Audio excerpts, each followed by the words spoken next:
स्वागत है दोस्तों आप सभी का फिर से एक नए वीडियो में। दोस्तों आज का ये वीडियो दोस्तों जेक बोर्ड का दोस्तों क्लास 9 के सभी विद्यार्थी के लिए बहुत मोस्ट इंपोर्टेंट वीडियो रहने वाला है, ठीक है।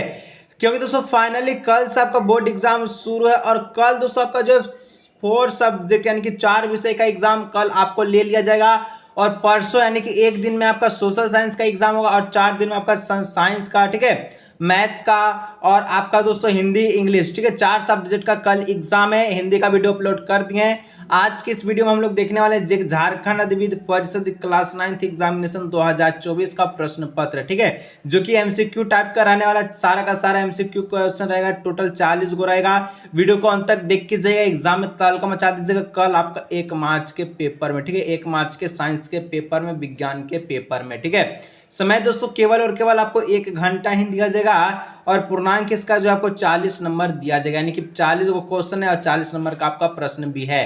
तो चलिए बिना देरी के वीडियो को शुरू करते हैं। सारा दोस्तों के साथ इस वीडियो को जरूर शेयर कर दीजिए ताकि उन्हें भी पढ़ने में मजा आए, ठीक है, और एग्जाम में मस्त नंबर ला सके। और दोस्तों के साथ शेयर करते हुए सब्सक्राइब कर लीजिएगा जरूर से, ठीक है। अगर पहली बार सब्सक्राइब नहीं किए हैं तो सब्सक्राइब कर लीजिए ताकि जो है इंग्लिश का वीडियो और आपका मैथ का वीडियो को नोटिफिकेशन पहुंच सके। तो चलिए फाइनली वीडियो को शुरू करते हैं। तो दोस्तों ये आ रहा है दोस्तों आप सभी का पहला प्रश्न, जो कि एकदम मस्त, एकदम तहलका मचा देगा कल 1 मार्च के पेपर में, साइंस के पेपर में, विज्ञान के पेपर में, ठीक है। पहला प्रश्न, निम्न में से, ठीक है, निम्न में से किन राशियों का एसआई मात्रक समान होता है। एसआई मात्रक किसका किसका समान होता है? तो देखिए चाल और वेग का एसआई मात्रक समान होगा और इसका एसआई मात्रक होता है मीटर पर सेकेंड, ठीक है। चाहे आप चाल का आप मीटर पर सेकेंड लिखिए एसआई मात्रक या फिर वेग का, दोनों का एसआई मात्रक समान होता है। ऑप्शन नंबर ए हो जाएगा, ठीक है। 2 नंबर, निश्चित दिशा में वस्तु द्वारा तय की गई दूरी क्या कहलाती है। अगर निश्चित दिशा में वस्तु के द्वारा अगर दूरी तय किया जा रहा है, इसको हम लोग कहेंगे विस्थापन, कहेंगे डिस्प्लेसमेंट कहेंगे, ठीक है। ऑप्शन नंबर सी कहेंगे विस्थापन, ठीक है। चलिए 3 नंबर, वेग का एसआई मात्रक होता है, याद रखिएगा, वेग का एसआई मात्रक होता है मीटर पर सेकेंड। जैसे कि यहाँ हम लोग देखें इसका मीटर पर सेकेंड है, तो इस प्रकार से ऑप्शन नंबर डी हो जाएगा, ठीक है। चलिए 4 नंबर पूछता है आप सभी से, स्वचालित वाहनों में एक यंत्र लगा होता है जो उनके द्वारा तय की गई दूरी को प्रदर्शित करता है, क्या कहलाता है, ठीक है। अगर दूरी की बात आए तो दूरी को कौन प्रदर्शित करता है? कौन? गाड़ी के जो है गाड़ी को दिखाता है, ठीक है, जो बाइक चलाता है या फिर किसी प्रकार का व्हीकल चलाता है तो उसमें उसको दिखता है कि कहाँ जा रहे, कितना दूरी तय किया, ठीक है। तो उसको हम लोग कहते हैं स्पीडोमीटर। ऑप्शन नंबर, सॉरी स्पीडो नहीं बल्कि ऑडोटोमीटर, ठीक है। ऑप्शन नंबर ए हो जाएगा, ठीक है। ऑप्शन नंबर ए इसका हो जाएगा करेक्ट आंसर। चलिए आगे दोस्तों आपसे 5 नंबर का प्रश्न पूछा, यदि पिंड का द्रव्यमान दुगना कर दिया जाए तो उसका वेग आधा हो जाए, ठीक है, पिंड का रेखीय समवेग होगा। तो दोस्तों अगर पिंड का जो द्रव्यमान मान के चलिए m को, ठीक है, मान के चलिए p बराबर क्या होता है mv होता है, ठीक है, समवेग का सूत्र होता है, ठीक है। अगर मास को अगर आप दुगना कर रहे हैं और वेलोसिटी को आप दुगना कर दे रहे हैं, ठीक है, तो p क्या होता है 0, 2 से 2 कट जाएगा, यानी कि यहाँ पर mv निकलेगा, यानी कि ज्यों का त्यों रहेगा, ठीक है, कोई परिवर्तन नहीं होगा। ऑप्शन नंबर बी हो जाएगा, वही रहेगा, ठीक है। चलिए 6 नंबर का, यदि 2 वस्तु है ए और बी है तो इसके द्रव्यमान 6 kg और 34 kg तो ये होगा। जिसका द्रव्यमान सबसे ज्यादा, जिसका द्रव्यमान सबसे ज्यादा वो जो सबसे आगे रहेगा, ठीक है, उसका जड़त्व सबसे ज्यादा रहेगा। तो देखिए 34 बड़ा है कि 6 बड़ा है, तो जाहिर सी बात है 34 बड़ा है। 34 बड़ा यानी कि बी का द्रव्यमान, बी का जड़त्व सबसे ज्यादा होगा ए वाले की तुलना में, ठीक है, यानी कि बी का जो जड़त्व है ए के जड़त्व से अधिक होगा। ऑप्शन नंबर 20 का जो करेक्ट आंसर होगा, ठीक है। 7 नंबर कहता है न्यूटन गति के किस नियम को जड़त्व का नियम भी कहा जाता है। न्यूटन गति के कौन से नियम को जड़त्व का नियम कहते हैं? तो गति का पहला नियम, न्यूटन गति का पहला नियम कहता है कि कोई वस्तु विरामावस्था में तो वही अवस्था में रहना पसंद करेगा, ठीक है। चलिए ऑप्शन नंबर ए हो जाएगा। 8 नंबर कहता है रॉकेट किसके सिद्धांत पर कार्य करता है, ठीक है, जो भी रॉकेट मिसाइल उसाइल होता है, ठीक है, किसके सिद्धांत पे काम करता है? तो दोस्तों संवेग के संरक्षण के सिद्धांत पे कार्य करता है। ऑप्शन नंबर सी हो जाएगा, ठीक है। सभी साथियों के साथ इस वीडियो को शेयर करें, स्कूल मेंबर जितना भी है, ठीक है, आपके दोस्त उसको जरूर शेयर कीजिए। चलिए आगे बढ़ते हैं। 9 नंबर का था 60 kg द्रव्यमान के किसी मनुष्य का भार चंद्रमा पर क्या होगा, ठीक है। देखिए बहुत ही प्यारा सा क्वेश्चन से है, याद रखिएगा W बराबर होता है mg होता है, ठीक है, mg होता है। यदि हमको मास दिया गया 60 kg का और जी का वैल्यू हमको दिया गया है 10 न्यूटन, ठीक है, 10 मीटर पर सेकेंड स्क्वायर का। हमसे ये पूछा है डब्ल्यू पूछा है, ठीक है, कैसे निकालिएगा, वो भी चंद्रमा पर पूछा। चंद्रमा पर अलग होगा, पृथ्वी पर इसका आंसर अलग होगा। कैसे होगा? मास कितना है 60 है, 60 लिख दीजिए। जी का वैल्यू कितना है 10 से 10 दे दीजिए। अगर पृथ्वी पे पूछेगा तो इसका 600 न्यूटन लिख लेगा, ठीक है, पृथ्वी पर, अर्थ पर। लेकिन चंद्रमा पर पूछेगा, हम लोग जानते हैं एक केस होता है चंद्रमा पर, जो भी भार होता है वो 1/6 का होता है, ठीक है। यानी कि इसको 600 जो है, इसको 1/6 से गुना कर दीजिए, इसको गुना कीजिएगा तो ये कट जाएगा, 100 बार में चल जाएगा। यानी कि यहाँ पर चंद्रमा पर अगर भार निकलेगा तो 100 न्यूटन का निकलेगा, ठीक है। ऑप्शन नंबर सी इसका हो जाएगा करेक्ट आंसर, ठीक है। चलिए, यदि दोस्तों आपका 2 नंबर प्रश्न है कि यदि दो वस्तुओं के बीच की दूरी को आधा कर दिया जाए तो उनके बीच का गुरुत्वाकर्षण बल किस प्रकार बढ़ेगा, तो 4 गुना हो जाएगा, ठीक है। ऑप्शन नंबर ए हो जाएगा। आगे दोस्तों आपका 11 नंबर प्रश्न है कि ध्वनि किस माध्यम में गमन करता है। तो ध्वनि दोस्तों आपका ठोस में, तरल में, गैस में, तीनों में गमन करता है। इसको हम लोग कह सकते हैं ऑप्शन नंबर डी उपयुक्त सभी में, ठीक है। 12 वायु में ध्वनि तरंग निम्न में से किसका उदाहरण है। वायु में अगर ध्वनि तरंग पूछे, याद रखिएगा वायु में आपका अनुदैर्ध्य तरंग का उदाहरण हो जाएगा, ठीक है। यानी ऑप्शन नंबर ए हो जाएगा इसका करेक्ट आंसर। चलिए, 13 नंबर एकदम मस्त प्रश्न है कि मानव श्रवण का जो श्रव्यप्राश की ऊपरी आवर्ती सीमा क्या होती है।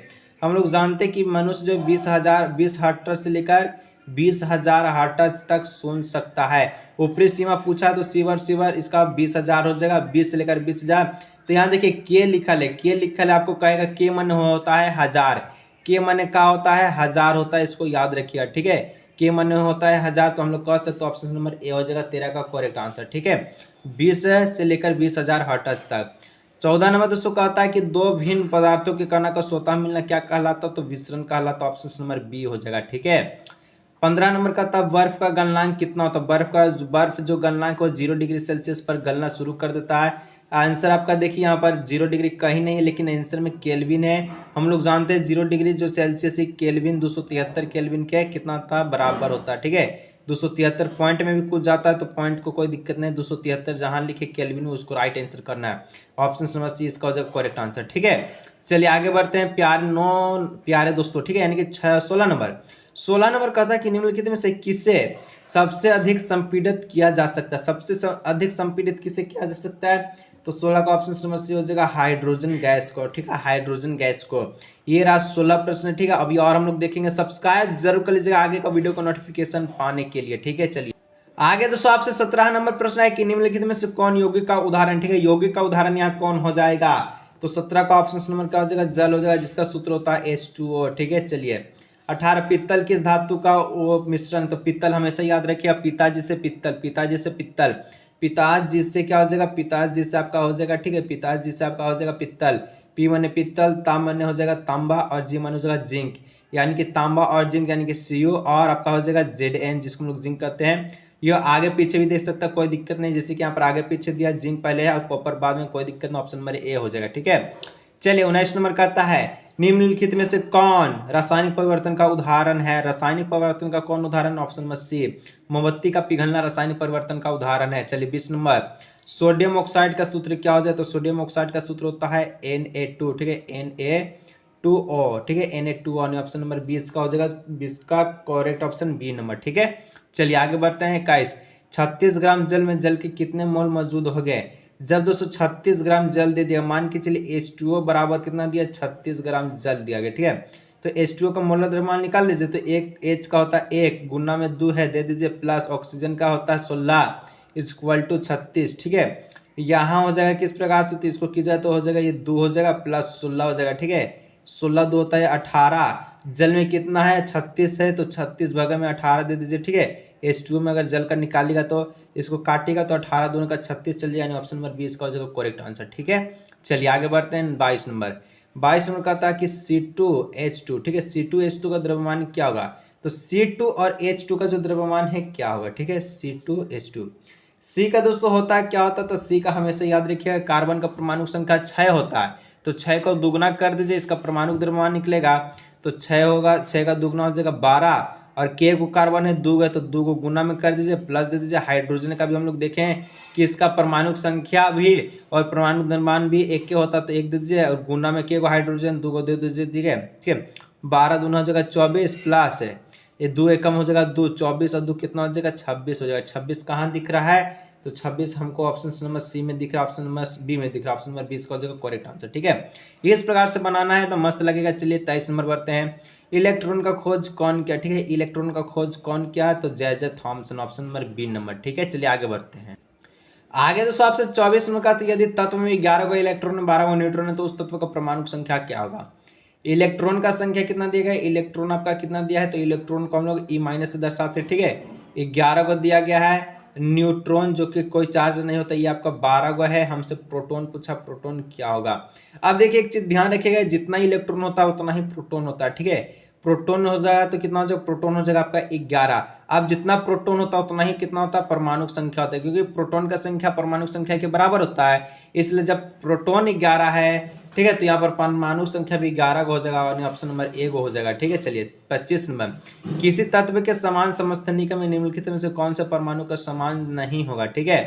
तो यहाँ पर दोस्तों 25 का correct answer option number C हो जाएगा, न्यूट्रॉन, ठीक है। चलिए 26 नंबर का था निम्नलिखित में से, ठीक है, कौन एक कोशिका जीव के उदाहरण है।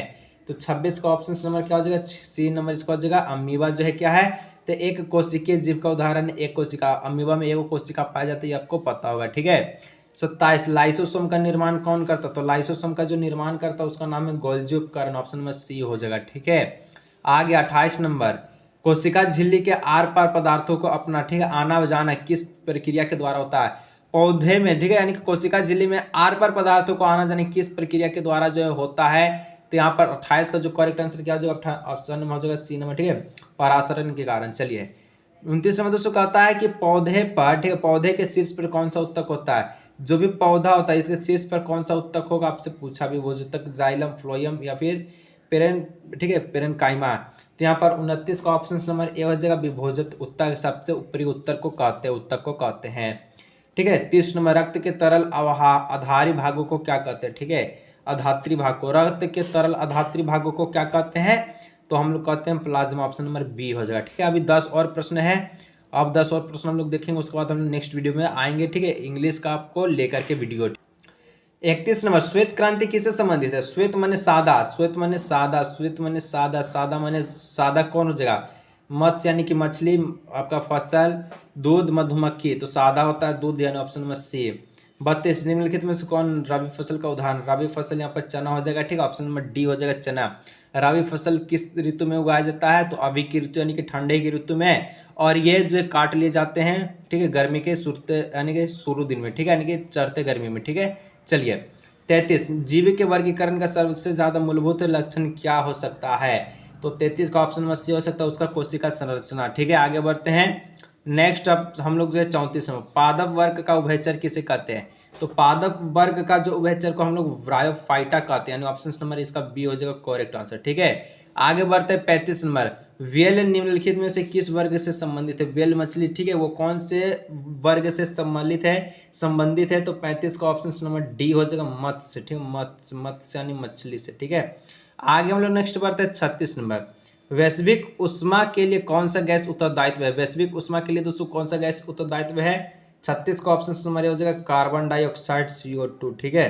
आगे हम लोग नेक्स्ट बढ़ते हैं 37 नंबर, कहता है जल प्रदूषण में निम्नलिखित में से कौन सा प्रभाव नहीं होगा, ठीक है, तो फेफड़ों संबंधित रोग नहीं होगा अगर जल प्रदूषण में हो रहा है तो, ठीक है। तो इस प्रकार से 37 को हम लोग देख। अब दोस्तों नेक्स्ट आपका जो है 3 और प्रश्न बचा है, ठीक है, सब्सक्राइब जरूर कर लीजिएगा, क्योंकि अगर आपको इंग्लिश का वीडियो चाहिए, ठीक है, मैथ का वीडियो चाहिए, और अगर आपको SST का वीडियो चाहिए तो सब्सक्राइब जरूर कर लीजिएगा, जितना सारा दोस्त उनको जरूर शेयर कीजिएगा, ठीक है। चलिए 38 में कहता है निम्नलिखित में से असंक्रामक रोग कौन है, तो असंक्रामक रोग यहाँ पर ऑप्शन नंबर बी जो करवाता हूँ। 39 निम्नलिखित में से कौन दीर्घकालीन रोग का उदाहरण है, सबसे ज्यादा जो देरी तक कौन रोग रहता है, ठीक है, तो यहाँ पर 39 का ऑप्शन नंबर सी हो जाएगा, TB, ठीक है। 40 अंतिम प्रश्न कहता है जीवाणु निम्नलिखित में से कौन से वर्ग में आते हैं, तो जीवाणु आपका दोस्तों ये आपका किस में आता है, तो जीवाणु आपका किस में आता है, मोनेरिया में आता है, ठीक है, मोनेरा में, ठीक है, ऑप्शन नंबर बी। ये रहा दोस्तों 40 क्वेश्चन जो कि आपका साइंस के एग्जाम में मोस्ट इंपोर्टेंट रोल निभाने वाला है कल 1 मार्च के पेपर में, ठीक है। तो आज के इस वीडियो को यहीं रखते हैं, मिलते हैं नेक्स्ट वीडियो में।